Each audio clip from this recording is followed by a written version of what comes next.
Police are a very contentious issue in the United States due to many policies that are in place and many police departments that are very harmful and do harm to the people that are meant to protect in theory.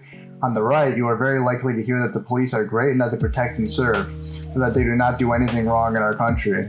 To the contrary, people on the left or the far left will argue that the police are a corrupt and corrosive institution that harms the people, mainly vulnerable groups such as racial minority groups. In this video, we're going to go over many policies and police procedures that I'm going to argue are negative and should either be scrapped entirely or reformed.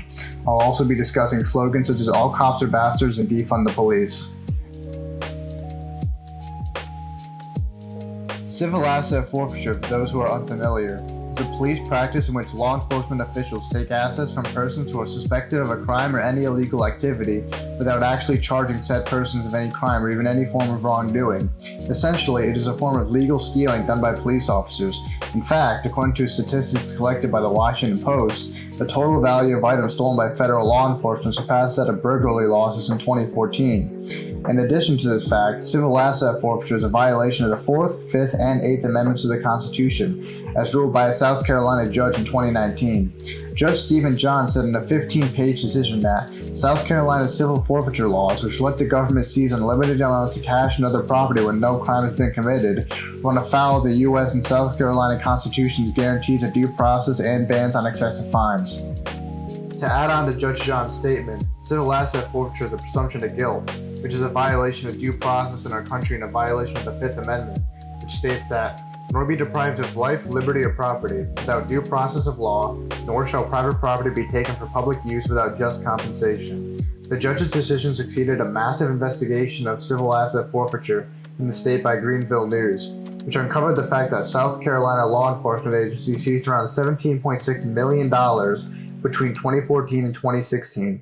In addition to that, around 40% of all forfeiture cases in the state included people who had their property taken but never convicted of a crime.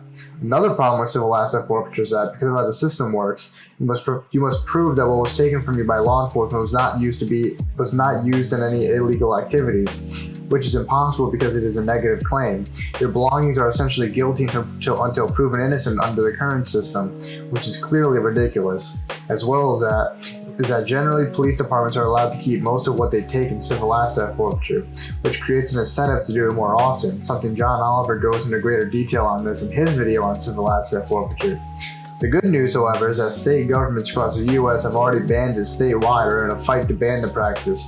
Since 2014, 36 states plus DC have taken steps to scale back asset forfeiture, but only Maine, Nebraska, New Mexico, and North Carolina have successfully abolished the practice entirely. Now in those states, prosecutors must prove the property owner to be guilty of a crime in order to seize the property.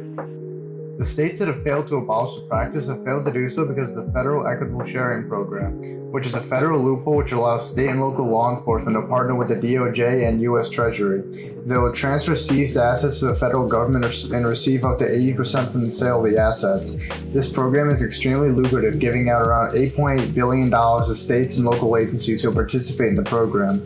To conclude this section, civil asset forfeiture is an illegal practice by police departments that infringes on the rights of the accused. It is a complete joke to any form of due process and something that we should be laughing at other countries for doing. Qualifying immunity is a policy in which law enforcement officials are granted immunity from being held personally liable for constitutional violations. For example, the right to be free from excessive force. The only exception is if the officer violated clearly established law, which can lead to issues that John Oliver describes in his video, which is that extremely small and minute differences between cases can be enough to determine that a violation was not clearly established law. One example that Oliver brings up is being the difference between unleashing a police dog to bite a motionless suspect in a bushy ravine and unleashing a police dog to bite a compliant suspect in a canal in the woods. In addition, qualified immunity has other issues that make it harder for police to be held accountable, even if it is agreed upon that the officer had violated conduct or even committed a constitutional violation. In Shanice West v. City of Caldwell in 2019, a SWAT team had fired tear gas grenades into West's home, which caused extensive damage. While the U.S. Court of Appeals for the Ninth Circuit found that the SWAT team members violated West's Fourth Amendment rights, they were still granted immunity on the basis that the plaintiff failed to substantially prove that there is a clearly established law against such a practice. Also, Pearson vs. Callahan in 2009 made it much harder for plaintiffs to get past qualified immunity because it allowed courts to grant qualified immunity only by analyzing whether or not a law is clearly established without ever determining whether or not a constitutional violation actually took place, which Judge John Willett described as a catch-22 situation for civil rights plaintiffs, basically meaning that there is no way for plaintiffs to win in this scenario due to contradictory rules and limitations. The Pearson cases led to fewer precedents which found constitutional violations. As Willett put it, no precedent equals no clearly established law equals no liability. Another massive obstacle in getting past qualified immunity for plaintiffs is the Supreme Court's changing what a reasonable officer is. The Supreme Court in 1986 famously wrote that qualified immunity protects, quote, all but the plainly incompetent of those who knowingly violate the law. This means that a defendant's conduct must be judged on the basis of reasonable officers or officials, which implies, according to Harvard law professor Scott Michelman, that in order for a plaintiff to overcome qualified immunity, the right violated must be so clear that in violation in the plaintiff's case would have been obvious not to just the average reasonable officer, but to the least informed, least reasonable officer. Critics of qualified immunity include many Supreme Court justices such as Sonia Sotomayor, who, in an opinion written alongside Judge Ruth Bader Ginsburg, said qualified immunity sends an alarming signal to law enforcement officers and the public. It tells officers that they can shoot first and think later, and it tells the public that probably unreasonable conduct will go unpunished. Another argument against qualified immunity comes from Amir Ali and Emily Clark in an op-ed, where they stated that qualified immunity prevents many civil rights claims from being brought in the first place. Under a 1976 statute, Congress passed a law which allows lawyers who represent victims in civil rights actions to recover for their time. But since those fees are not available when a case is dismissed based on qualified immunity, they argue that victims of civil rights violations may be less likely to find a lawyer who is willing to represent them and suits will not be brought. To conclude this segment, qualified immunity can make it almost impossible or very difficult for police to be held accountable, even when it is found that they have committed a constitutional violation or any wrongdoing. And it also makes it harder for the victims of civil rights violations to find a lawyer willing to represent their case. State and local police departments play a large role in the systemically racist system that currently exists in the U.S. To start, a 2006 FBI report on white supremacist infiltration of law enforcement warned about far-right groups encouraging members to join the police force in order to gain information and access to elected officials in order to push a white supremacist agenda. In addition to that, the Brennan Center posted a report written by a former FBI agent that details the history of police and white supremacy, as well as the government's inadequate response to the problem. In addition to this, according to a study done by Sidney Schleiden in 2019, finds that black participants were arrested at a rate that was 7 times more frequent than white participants, and that neither contextual or behavioral differences account for the arrest disparity between those who are black and those who are white. This disparity was found despite having on average less alcohol use, less drug use, and similar rates of delinquency and arresting in emerging adulthood. This study, as well as a multitude of other studies done on the subject, show that black people are more likely to be arrested than white people, showing that we have a criminal justice system that produces racist outcomes. Stop and frisk is a policy of detaining, questioning, and sometimes searching suspects of crimes and civilians for weapons and other illegal items. The policy is most famous for its implementation in New York City, but also existed in cities such as Boston and Milwaukee, where the results were essentially the same. An ACLU study of stop and frisk in Boston between 2007 and 2010 that analyzed stop and frisk searches that did not produce a citation or arrest found that 63% of such stops were of black people, even though black people made up 24% of the city's population. Incredibly, 97.5% of these encounters resulted in no arrest or seizure of contraband. A second ACLU study on stop and frisk in Milwaukee between 2010 and 2017 found that in nearly half of the more than 700,000 such stops, the police failed to demonstrate reasonable suspicion as required by the Constitution. The study found that between pedestrian stops and traffic stops, black people were 6 times more likely to be stopped and searched than white people, and that less than 1% of those searches turned up any contraband. Here again, while black and Latino drivers were more likely to be searched, they were 20% less likely to be in possession of any contraband. A third ACLU study in New York found that white people generally made up only about 10% of police stops, despite making up about 45% of the city. Black and Latino people made up more than 80% of the stops, despite making just up over 50% of the city population. Consistently, between 85 and 90% of such stops produced no arrest, citation, or evidence of criminal activity. Fewer than 1% of stops produced a gun, the alleged reason for the policy. In addition to that, a study done by Andrew Gelman, which analyzed 125,000 police stops in New York City in a 15-month period, found that even after controlling for precinct variability and race-specific estimates of crime participation, Black people were still disproportionately stopped compared to whites. To make a long story short, the police disproportionately arrest Black people, and police policies such as stop and frisk produce additional racist outcomes within our police system. Police militarization is a major issue when it comes to law enforcement on a local and state level.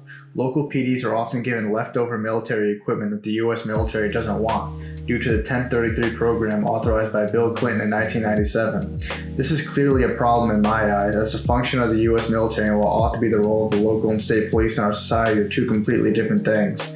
The role of the military requires such high-grade equipment in order for them to do their job properly, while on the other hand, such high-grade equipment is actually a detriment to the job of police, as one study by PNAS shows. They state that, quote, further, using nationwide panel data on local police militarization, I demonstrate that militarized policing fails to enhance officer safety or reduce local crime. Finally, using survey experiments, one of which includes a large oversample of African American respondents, I showed that seeing militarized police in news reports may diminish police reputation in the mass public. Police departments across the country have certain tools at their disposal in order to maintain the status quo and block positive reforms. One is qualified immunity, which we have already talked about, and another major tool at the police's disposal are police unions, which have become the most powerful lobby in local government over the last century.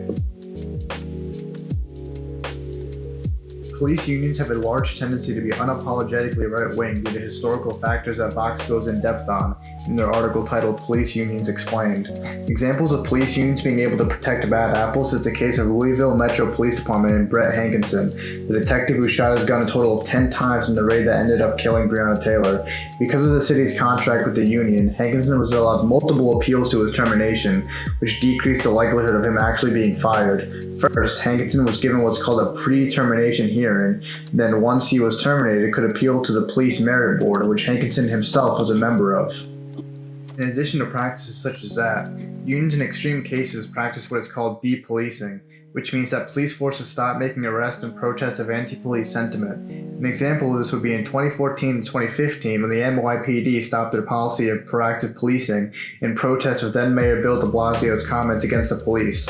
Ironically though, crime actually fell during and shortly after this period due to the fact that proactive policing has a positive relation to reports of major crimes.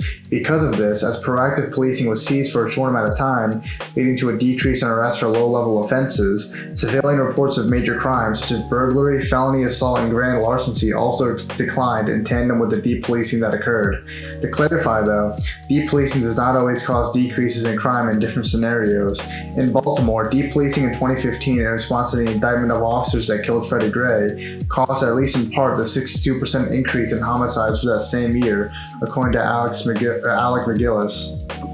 In addition to this, a study done in the University of Chicago's law school analyzed a 2003 decision by the Florida Supreme Court to give collective bargaining rights to sheriff's deputies. While using unaffected police departments as a control group, they ended up finding that misconduct violations rose among sheriff's offices, but not among police departments, which would suggest that sheriff's deputies felt more empowered by their new collective bargaining rights, leading to the idea that they can get away with more bad things, which subsequently lead to more bad things happening. Issues also lie within the text of police contracts, which Stephen Russian, a professor of law at Loyola University in Chicago, explains by saying, quote, the vast majority of these departments give police officers the ability to appeal disciplinary sanction through multiple levels of appellate review. At the end of this process, the majority of departments allow officers to appeal disciplinary sanctions to an arbiter selected in part by the local police union or the aggrieved officer.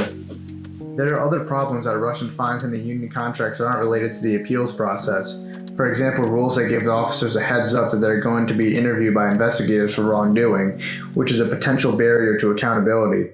To conclude this segment, police unions are a force to be reckoned with and must be severely weakened if we even want to think about meaningful reforms to police. The idea proposed by Russian to hold the police unions accountable is making the union contracts available to the public. As a 2017 investigation done by Reuters explained, In a number of cities, city leaders give police unions concessions in the form of these practices that serve as barriers to police accountability in exchange for the union backing off on higher pay or limiting pay cuts. By making these contracts public, it will give leeway for public pressure to force the cities to increase police salary, which is a much preferable alternative to the bad practices that the unions employ. There are multiple other solutions being explored, which the Vox article on police unions delves deeper into. To learn about the solutions, I would recommend reading their article on the subject. Around June of 2020, when the Black Lives Matter and George Floyd protests were in full force, slogans such as defund the police and ACAB, meaning all cops are bastards, started appearing in mainstream political discourse as the American left started to adopt them in protest of our police systems. In my opinion, I don't like either of these slogans, and I'm going to explain why, starting with defunding the police. In my opinion, severely cutting funds to the police is not a viable solution for solving the issues that we see with police. The police need better training and need to cooperate with social workers in dealing with problems such as drug addiction and mental illness whenever they are called, which would require more police funding. I do not see any benefit in reducing police budgets just for the sake of reducing police budgets. To me, that just won't fix the issue at all. In addition to that, the slogan "all cops are bastards" is very easy to be misunderstood and misconstrued to mean something weaker than it actually does. When people say ACAP, what they really mean is that all cops have to work within the framework of a corrupt system and must do things that are bad as part of what their job entails, therefore all cops being, quote, bastards. Despite this, conservatives like to misconstrue the slogan as meaning that every single cop is individually a horrible person in this country, which is blatantly not what people mean when they say the slogan. That conservative line is great propaganda as well, as the police are still a popular institution in America as of today, especially among certain more privileged groups. It isn't pragmatic to use ACAP if you want to help achieve police reform, and a new slogan is in order if people still want to convey that same message to the general public, in my opinion. To conclude this video, the police need serious reforms for the way they currently operate, and we must fight in a pragmatic and intelligent manner for those reforms. I hope you guys enjoyed this video, and if you have any problems with my arguments or anything I said, feel free to leave a comment. And if you feel like I did not include something that you think I should have discussed, also feel free to leave a comment.